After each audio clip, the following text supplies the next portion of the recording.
My name is Emma, and I never thought I'd see the day my own daughter was treated like she was worth nothing. Not by strangers, but by the family she married into. It all started 2 years ago when Lily told me she had fallen in love. Her smile was different that day, wider, a little nervous, but so hopeful. It was the kind of smile a girl wears when she believes she has finally found her forever. His name was Marcus. He was tall, charming, and came from one of those wealthy families that talk money before morals. At our first meeting, they all had the same look on their faces, like the world belonged to them, and the rest of us were just renting space. I wasn't blinded by his charm like Lily was. I saw the first warning sign in his mother's eyes. They were cold, judging, territorial. Still, Lily was happy, and a mother will do anything for her child's happiness. So I smiled. I bought a new dress for their engagement dinner. I congratulated them. I told her that love was worth the risk, even as a little voice in my heart whispered, "Be careful." The wedding was grand. Almost too grand. There was gold everywhere, chandeliers brighter than the stars, and a guest list filled with people who probably didn't even know Lily's middle name. Marcus's parents spared no expense, and they made sure everyone was aware of it. They looked at me as if I was a charity case, a small-town woman who didn't belong in their world of silk and diamonds. But Lily, she hugged me so tight that night, her eyes glowing, her voice filled with dreams of the future. "Mum," she said, "I'm going to be so happy. I just know it." I hugged her back and prayed with all my heart that she was right. But after the wedding, things began to change. Our phone calls became shorter. Her visits became rare, and when she did come to see me, Marcus would always wait outside in the car, engine running, his eyes judging my neighborhood like it was unworthy of his tires. It felt like he was timing her, a warden watching over a prisoner on leave. One night, the call I had been dreading finally came. Lily was crying, her voice choked with sobs. She told me Marcus had yelled at her, all because she said she wanted to visit me more often. "He says I need to choose his family now," she whispered, her voice breaking. "Choose. Since when was marriage a kidnapping?" I told her she could always come home, that my door was always open, but her answer shattered me. "I can't, Mum," she whispered. "You know I can't." And I did know. I knew it was because she was financially dependent on him now, because Marcus had convinced her to quit her job right after the wedding, framing it as a way for her to relax and enjoy life. But it wasn't about relaxation. It was about control. Isolation is a cage disguised as love, and my daughter was trapped inside. Months crawled by. The silence between our calls grew longer and heavier. Lily's excuses for not visiting became more elaborate. "Marcus's parents are having a charity gala," or "we have a weekend trip planned with his business partners." It was always something for his world, never for hers or ours. When I did manage to see her, she looked pale, tired. The sparkle in her eyes was gone, replaced by a permanent shadow of anxiety. She wore expensive clothes, but they hung on her like a costume. She was playing a part, and the role was draining the life out of her. One afternoon, I decided I couldn't wait any longer. I drove to their house, a massive, cold-looking mansion that felt more like a fortress than a home. I rang the doorbell, my heart pounding in my chest. Marcus's mother, a woman who looked like she was carved from ice, answered the door. She looked me up and down, her lips curling into a faint sneer. "Emma," she said, as if my name tasted bad. "What a surprise." "Lily is ... busy. I just want to see my daughter," I said, trying to keep my voice steady. "She's resting," the mother replied dismissively, starting to close the door. But just then, I heard Lily's voice from inside. "Mum, is that you?" She sounded weak. I pushed past the mother, ignoring her protests, and found Lily in the living room. She was sitting on a plush sofa, a book lying open in her lap, but her eyes were red and swollen. She tried to force a smile, but it crumbled instantly. "What happened?" I asked, rushing to her side. She shook her head, trying to pretend everything was fine, but I knew better. I saw a faint bruise on her wrist, just peeking out from the cuff of her silk blouse. My blood ran cold. "It was an accident," she mumbled, pulling her sleeve down. "I bumped into a door. An accident. The oldest excuse in the book." Marcus's mother stood in the doorway, her arms crossed, watching us with a look of pure disdain. "You're upsetting her," she said coldly. "You should leave." That's when something inside me snapped. I looked from my fragile daughter to this heartless woman. Upsetting her, you've done more than upset her. You've isolated her, controlled her, and you're letting your son break her spirit. This isn't a family, it's a prison. Lily started to cry, silent tears streaming down her face. In that moment, I saw the little girl who used to run to me when she fell and scraped her knee. I stood up and faced Marcus's mother. "She's coming home with me. Right now." The woman laughed, a short, ugly sound. "She won't go anywhere.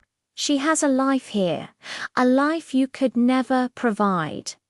I turned to my daughter. I took her hands in mine and looked her straight in the eye. "Lily, listen to me. This isn't life. It's survival. Love doesn't hurt. It doesn't isolate. It doesn't make you choose. You are my daughter, and you are strong, and you are worthy of so much more than this. Come home, please." For a long moment, she just looked at me, her eyes filled with fear and uncertainty. The life she was living was all she had known for 2 years. Leaving felt impossible. But then a flicker of the old Lily returned. A spark of defiance in her eyes. She slowly stood up, her hands still trembling. I want to go," she said, her voice barely a whisper, but it was the loudest sound I had ever heard. Marcus's mother was furious. "You'll regret this. You'll come crawling back with nothing." Lily didn't even look at her. She just walked with me out of that cold, gilded cage and into the sunlight. The ride home was quiet. Lily just stared out the window, as if seeing the world for the first time again. When we walked into my small, cozy house, she finally broke down, sobbing in my arms for what felt like hours. She told me everything. The constant criticism, the way Marcus belittled her in front of his friends, the way his family treated her like an uneducated outsider. The accident with her wrist wasn't an accident at all. Marcus had grabbed her during an argument when she'd defended me. That night, Lily slept in her old room. I sat by her bed, just like I did when she was a child, watching her breathe. I knew the road ahead would be difficult. There would be a messy divorce, emotional scars to heal, and a life to rebuild from scratch. But she was home, she was safe, and for the first time in 2 years, my daughter was free. A mother's love is a fierce thing. It doesn't care about wealth or status. It doesn't back down, and it will always, always build a bridge back home. Thank you so much for listening to my story. If you've ever felt trapped or know someone who might be, remember that there is always a way out and people who care. Please consider subscribing to our channel for more stories that matter. We'll see you in the next one. We tried holiday dinners together, but they always ended the same way. Marcus's mother acted like my daughter. Lily was her new housemaid. Marcus would completely ignore her unless he needed something. The whole family treated her like a Badena woman they were forced to accept. With each visit, my daughter shrank a little more. Her eyes lost their light. Her laughter, which once filled rooms, just ... stopped. She was disappearing right in front of me, and all I could do was watch, hoping she would finally wake up from the dream that had twisted into a nightmare. Then came Christmas. My absolute favorite holiday. Our tradition was always the same: rich cocoa by the fireplace. Opening gifts slowly, one by one, and taking pictures wearing silly hats. But this year, I celebrated alone. My daughter sent a message, and the voice didn't even sound like hers. Marcus's family wants a private holiday. I'll see you soon, Mom. Private. What that really meant was, you're not invited. My heart cracked right down the middle, but I tried to cling to a sliver of hope. Maybe she would visit the next day, on the 26th.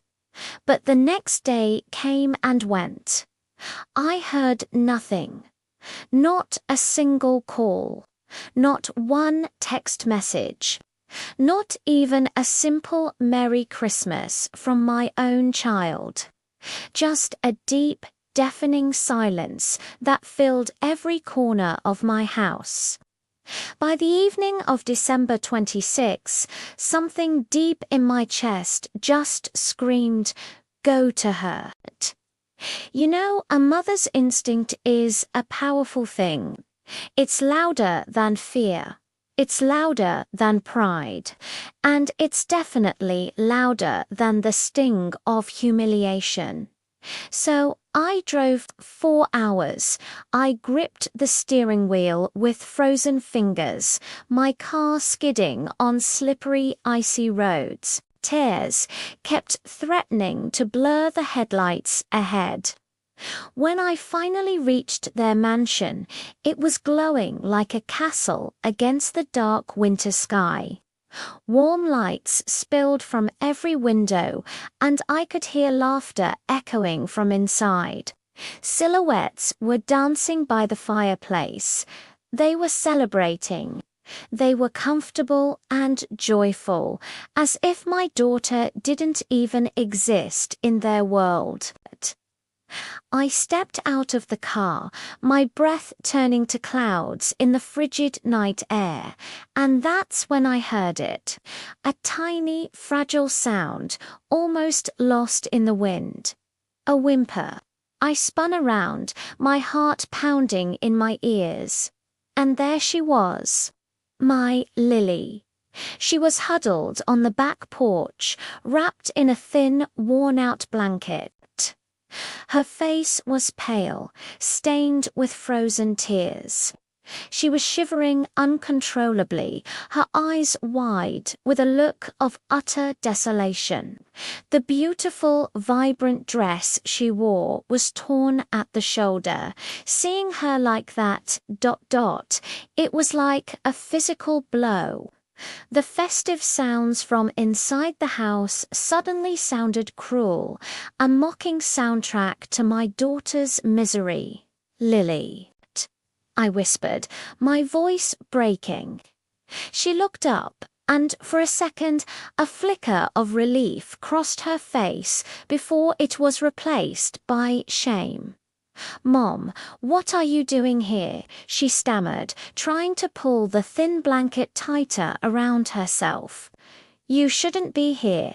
I should have been here sooner," I replied, my own tears now falling freely.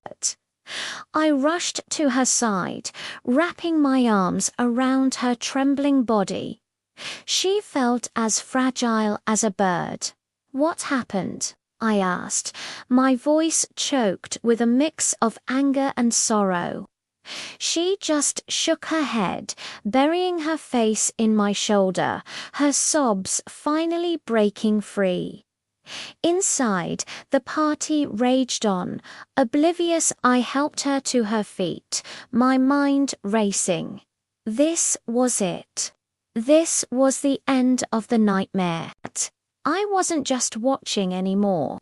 I was taking my daughter back. I led her to my car, the warmth of the heater a small comfort against the biting cold. They locked me out, she finally managed to say between sobs. Marcus said I embarrassed him. He said I wasn't festive enough. The words were so absurd, so cruel, that I couldn't even respond. I just held her hand, squeezing it tight. The mansion behind us, with all its fake warmth and hollow laughter, seemed to shrink in the rearview mirror as we drove away. The journey home was quiet. Lily eventually fell into an exhausted sleep, her head resting on my shoulder. I watched the road, but my mind was replaying every missed sign, every ignored warning. How had I let it get this far? The guilt was a heavy weight, but it was overshadowed by a fierce, protective resolve. Never again. Never again would I let anyone dim her light. When we arrived back at my little house, it felt like a true sanctuary. I made her that same rich cocoa from our tradition and wrapped her in the warmest quilt I owned. We sat by the fireplace, the silence now comfortable, not deafening. For the first time in a very long time, I saw a glimmer of the old Lily in her eyes as she looked at me. "Thank you, Mum," she whispered. The next few days were about healing. We talked for hours. She told me everything, the constant criticism, the emotional manipulation, the way they chipped away at her self-worth until she felt like nothing. Each word was painful, but it was a necessary pain.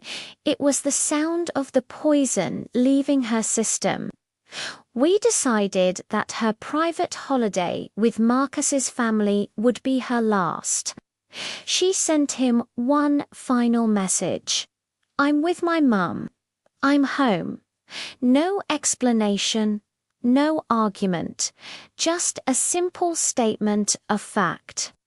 His replies were frantic at first, then angry, then manipulative.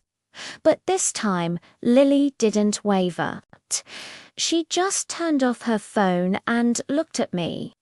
"It's over," she said, a real smile finally reaching her eyes.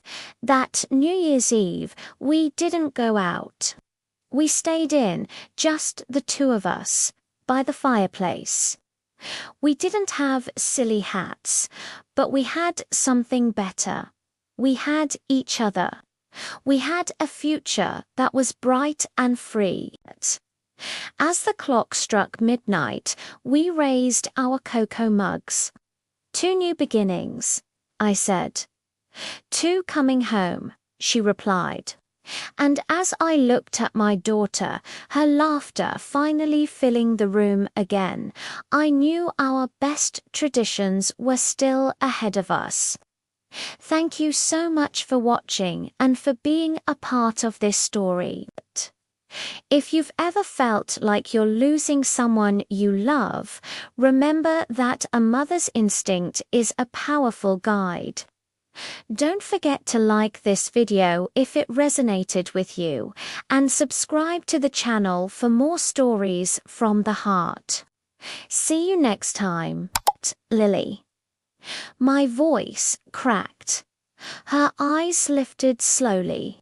They looked afraid, ashamed, broken. "Mum," she whispered as tears froze on her cheeks, "I didn't do anything wrong." The moment we stepped out of the car, the icy wind slapped my face, a stark reminder of the nightmare she had just escaped. Lily clung to my arm, shivering uncontrollably, her shoes soaked completely through. I immediately took off my own coat and wrapped it tightly around her small shoulders. "Mum, I'm sorry," she whispered again, her voice barely audible. "No," I said, my voice firm but full of love. "You never apologize for surviving." We drove home in a heavy silence. I kept glancing at her in the rearview mirror. Her eyes were half closed, her lips were pale and chapped. At one point, she muttered something that shattered my heart into a million pieces. I just wanted to be loved. That was it. I couldn't drive another second. I pulled the car over to the side of the road, threw it in park, and climbed into the back seat just to hold her. The moment my arms were around her, she just sobbed into my chest, small, helpless sobs, like she was a little girl again, scared of the dark. I always thought I had prepared myself for the tough moments in life. You know, the challenges that come with being a parent. But let me tell you, nothing, absolutely nothing, prepares a mother for seeing her child so utterly broken. Confidence is such a fragile thing. One cruel family, one heartless act can shatter a person's spirit in seconds. Back at home, I tucked Lily into the guest room bed, cranked up the heating, and made her a bowl of hot soup. She could barely hold the spoon. Her fingers were swollen and stiff from the cold. "Mom," she murmured, looking up at me with those haunted eyes. Do you think Daniel will come look for me?" I looked right into her eyes, needing her to see and feel the truth.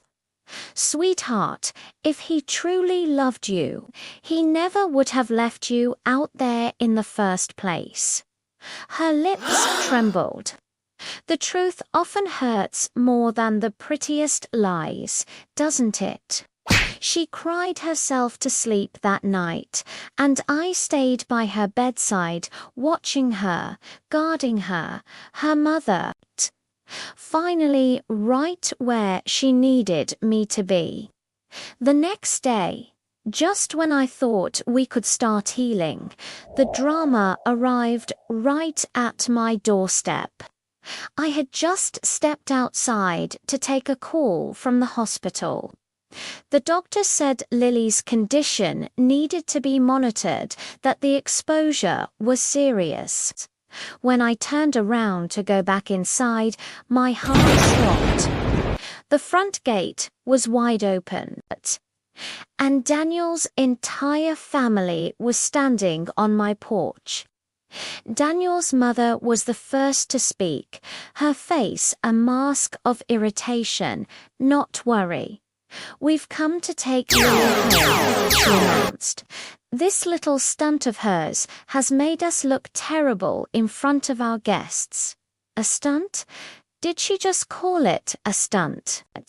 I could feel the anger boiling just beneath my skin, and it took every ounce of self-control not to explode. Daniel looked right past me, scanning the house for Lily as if she were a piece of luggage he'd misplaced. "I don't know why she ran out into the snow like that. She's always so dramatic," he sighed, shaking his head. I just stared at him. This was the boy who once sat at my dinner table, laughing and promising to cherish my daughter. The boy she had given her whole heart to, and now he was a complete stranger. "You left her," I said, my voice quiet but shaking with fury. He shrugged. He actually shrugged. "She could have used the back door. She knows that. She just had to make a scene." His mother chimed in again, her voice sharp and entitled. "She embarrassed us. That girl owes us an apology. You know they say some people reveal their true character when no one is watching, but some reveal it when everyone is." I took a slow step forward, making sure they understood every single word. My voice was low, but it was sharp as a knife. "Get off my property." His mother scoffed. "You can't be serious. We're her family now." "No," I corrected her, stepping closer until I was standing right in front of her. "You are the people who left my daughter to freeze in a snowstorm because she embarrassed you. That doesn't make you family. It makes you monsters." Daniel finally spoke up, a flicker of sighing annoyance, anger in his eyes. "This is between me and Lily. It stopped being between you and Lily the second you chose your image over her safety." I shot back, "She is my daughter. And as long as I am breathing, you will never ever hurt her again. Now, for the last time, leave." They stood there for a moment, stunned into silence, probably because they were so used to everyone bowing down to them. Then, with a final, hateful glare from Daniel's mother, they turned and walked away. I watched them go, my body trembling with adrenaline. The battle was over for today, but I knew the war to protect my daughter had just begun. I closed the door, locked it, and leaned against it, taking a deep breath. It was time to be strong, for Lily. Thank you so much for listening to this story. If you've ever had to stand up for someone you love, or if this resonated with you, please hit that like button and subscribe to the channel for more stories like this. Your support means the world. See you next time. They blinked, completely surprised that a soft-spoken woman like me actually had some fight in her. Lily is my wife, Daniel hissed, his voice low and threatening. I have a right to see her. I stood my ground, my voice firm. You lost that right the moment you shoved her out into the cold like she was garbage. In a flash of anger, he pushed me, trying to force his way inside. I wasn't expecting it, and stumbled backward, losing my balance. But before I could fall, a strong voice cut through the tension. Don't you dare touch my mother. We all turned. It was Marco, my eldest son, Lily's protective older brother. He looked strong, furious, with his fists clenched at his sides. He didn't hesitate. He grabbed Daniel by the collar, his face just inches away. You left my sister to freeze, Marco growled, his voice vibrating with rage. In my family, we protect each other. Daniel started to stutter, his bravado vanishing in an instant. Suddenly, he wasn't so brave anymore. That's when his mother stepped in, screeching like a hawk, "We're calling the police." Marco just smiled, a cold, hard smile. I already did. Soon enough, 2 police officers arrived. Marco calmly and clearly explained everything that had happened, how Daniel had locked Lily out, how we found her nearly frozen, everything. After hearing our side and seeing the state Lily was in, one of the officers turned to Daniel. "Sir, your wife nearly died because you denied her entry during hypothermia-inducing conditions. That's abuse." They didn't just take our word for it. They saw the truth. They forced Daniel and his entire family to leave, giving them a stern warning they were not allowed anywhere near Lily without her explicit consent. For the first time since that disastrous wedding, I saw Lily's family win a battle. It was a small victory, but it felt monumental. When the front door finally shut, sealing us off from their toxicity, the adrenaline faded and the emotion of it all hit us. Marco pulled me into a tight hug. "Mom, thank you for getting her back home." His voice cracked, thick with unshed tears. We just stood there for a long moment, a mother and her son holding each other up. We both knew this one battle was over. But the real war for Lily's freedom had just begun. In the days that followed, we surrounded Lily with everything she'd been denied: warmth, good food, and unconditional love. Slowly, carefully, she began to recover, not just physically, but emotionally. She started to open up, sharing the painful details of her life with them, piece by piece. It was like watching a delicate flower crushed by a boot, slowly unfurling its petals again. One evening, as we sat together, she whispered, her voice barely audible, "Mum, they made me feel like I belonged nowhere. They told me you were a burden that I had abandoned." Hearing those words broke my heart twice over. Once for the pain and isolation she must have felt, and a second time for the cruel lies they had fed her. I pulled her close, trying to pour all my love and reassurance into my touch. "Oh, honey, you were never, ever a burden," I said, my own voice thick with emotion, "and you have always, always belonged right here with me." It was in that moment that my resolve hardened like steel. This wasn't just about getting her away from them. It was about severing their hold on her for good. That night, I made a decision. The very next day, I contacted a lawyer. We got the legal documents prepared and officially started the divorce proceedings. Lily, bless her heart, didn't look back even for a second. The day of the hearing arrived, and Daniel swaggered into the courtroom with his parents, a smug look on his face. He clearly expected an easy victory, thinking Lily would crumble, but he froze when Lily walked in.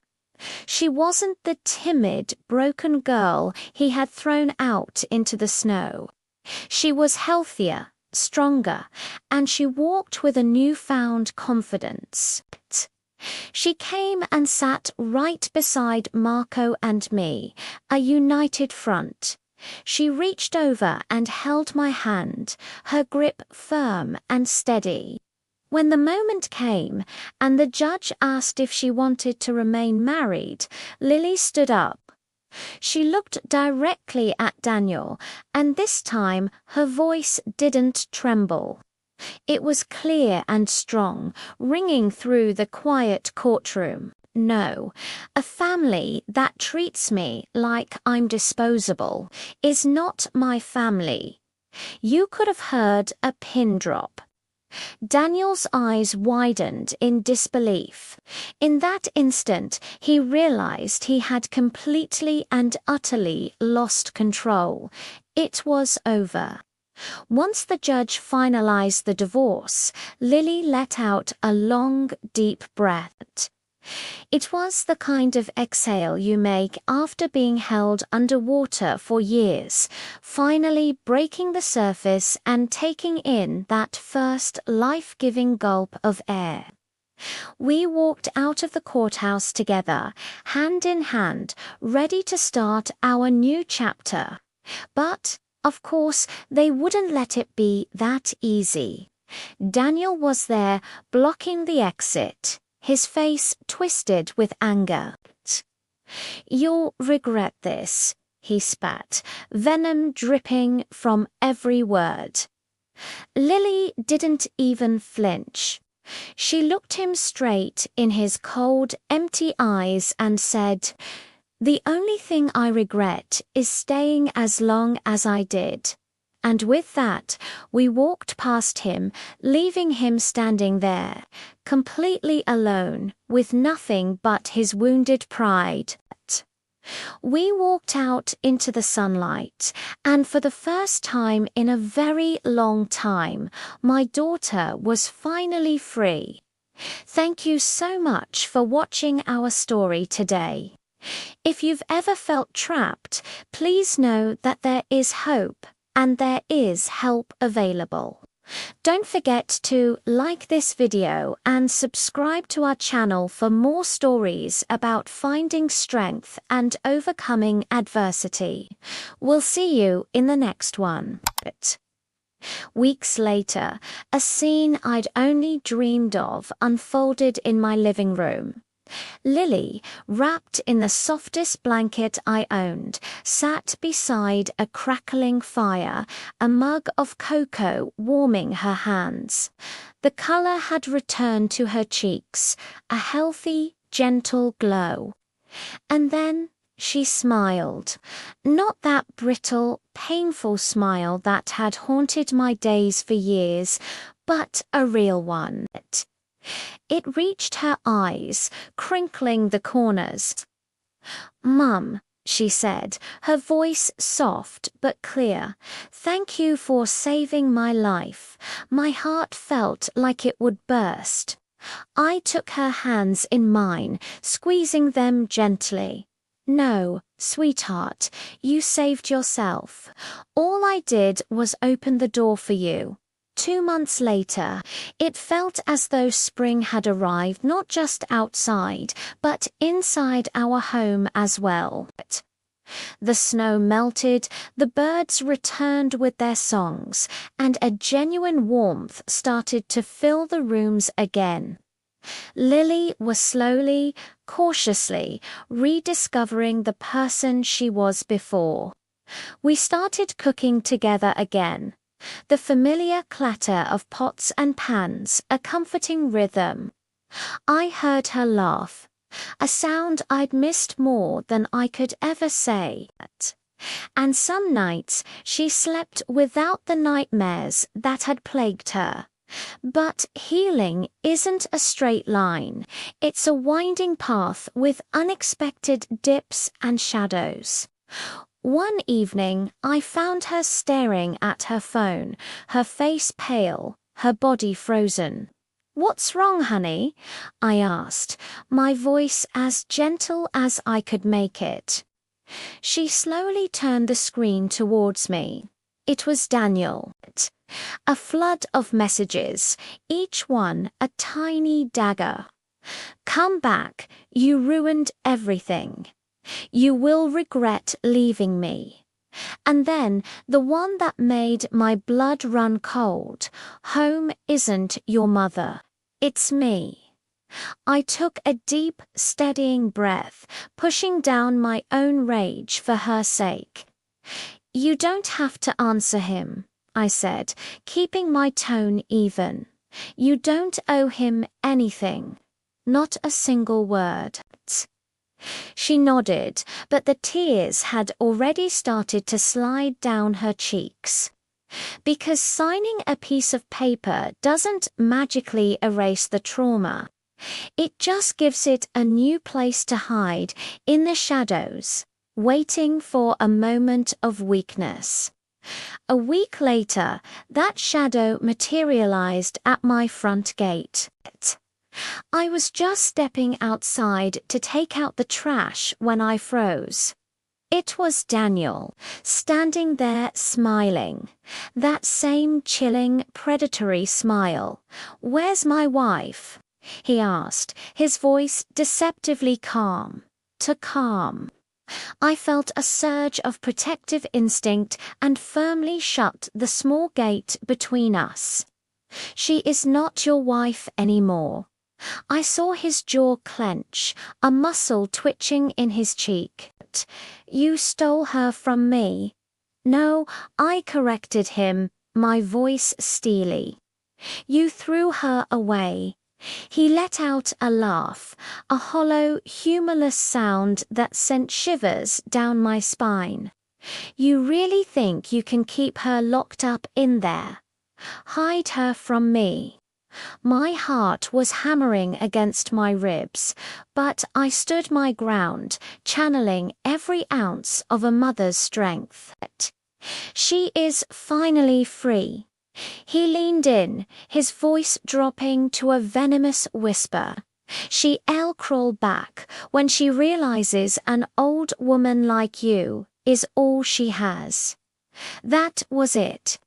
I slammed the heavy front door and shot the deadbolt home.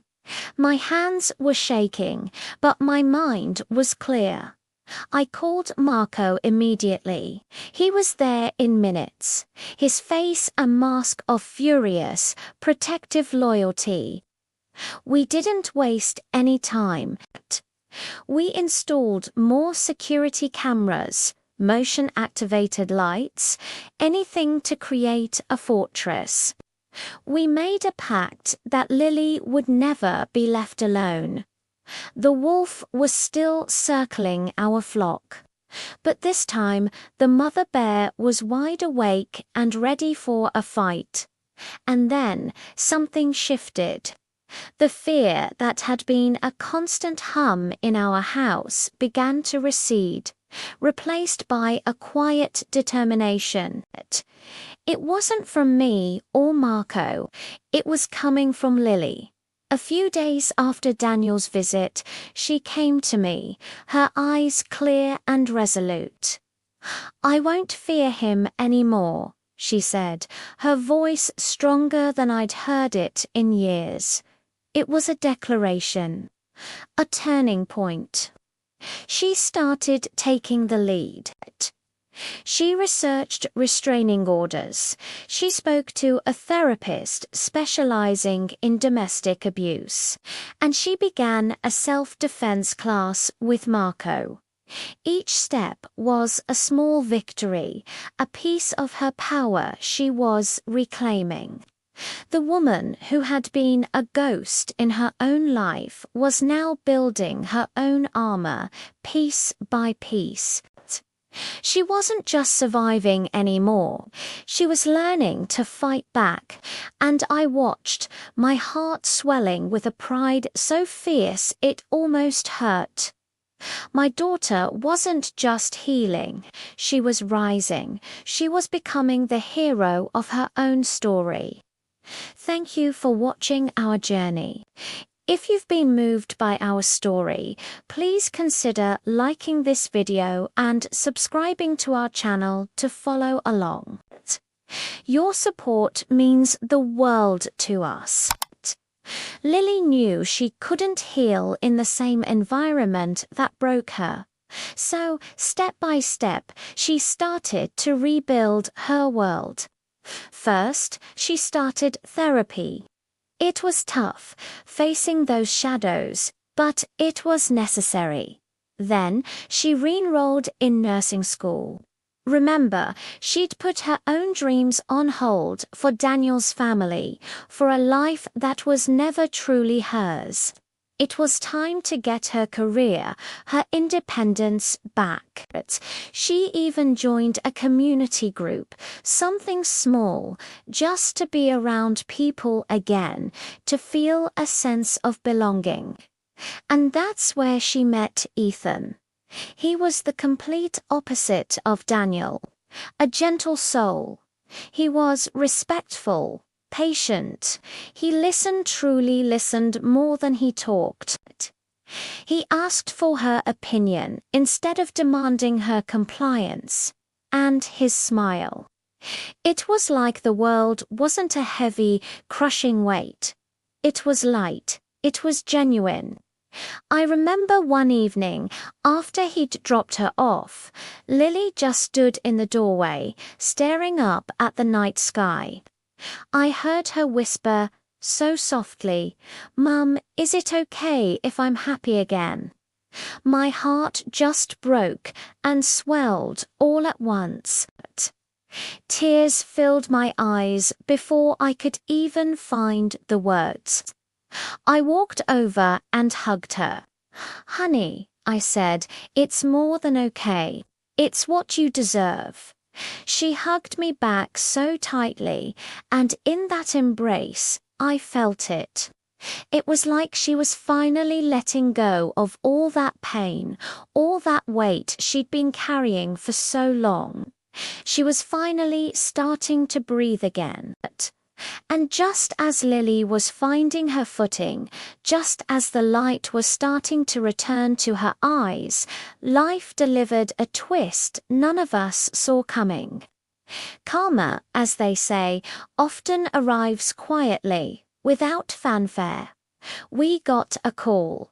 It was news about Daniel. He had been arrested.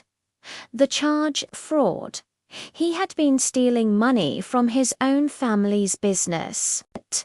The very same people who had looked down on us, who had treated my daughter like she was nothing, were now facing their own downfall. Their empire was crumbling, built on a foundation of lies. And then, the audacity. His mother called me. The woman who had enabled her son's cruelty. Her voice, once so condescending, was now filled with desperation. "Please," she begged, "let Lily help him. He needs her." The hypocrisy was staggering. The nerve they had cast her out, and now they wanted her to come back and fix the mess they'd made. I didn't say a word. I just handed the phone to Lily. This was her battle, her decision. She took the phone and listened quietly, her face calm, unreadable.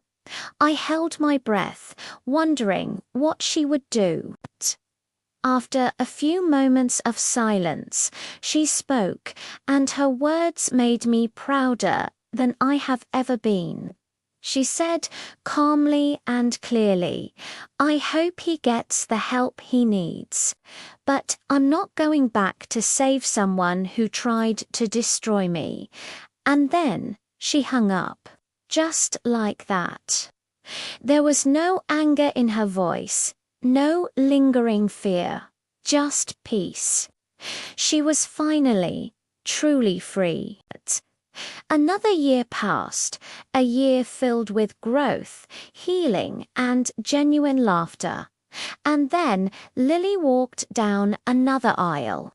But this time was different. There was no shame, no feeling of being alone. She wasn't walking away from something. She was walking toward her future. She walked toward Ethan, the man who held her heart so gently as if it were the most precious thing in the world. Her brother, Marco, walked by her side, beaming with a pride that lit up the entire room. And me, I sat there in the front row, watching my baby girl, the one I'd found shivering in the snow, rise from the ashes. She wasn't just a survivor. She was a woman made of fire. When she reached the altar, she turned and looked right at me. She smiled. And in that one smile, I saw everything. It said, asterisk, thank you for finding me. Thank you for believing in me. Thank you for loving me before I could love myself. Asterisk, my eyes flooded with tears, but this time they were happy tears, the purest, happiest tears a mother could cry. Sometimes the people who claim to love us the most are the ones who will leave us shivering in the cold. They'll convince you their coldness is your fault, that you're not worthy of warmth. But what I learned from Lily's story, and what I want you to hear today, is that sometimes the person who saves us is the one who always had a place for us by the fire, the one who was waiting all along. Lily didn't just find safety, she found her strength. She found a love that nourished her spirit. Most importantly, she found herself. So, to anyone out there who is feeling unwanted, unprotected, or unloved, please hear me. You deserve warmth. You deserve a home, not just a house, but a place where your soul can be safe. You deserve people who would run out into the storm to find you, not push you into it. Never, ever settle for less. Your fire is within you. Don't let anyone dim it. Thank you so much for listening to our story. If it resonated with you, please consider liking this video and subscribing for more stories of strength and hope. You are not alone.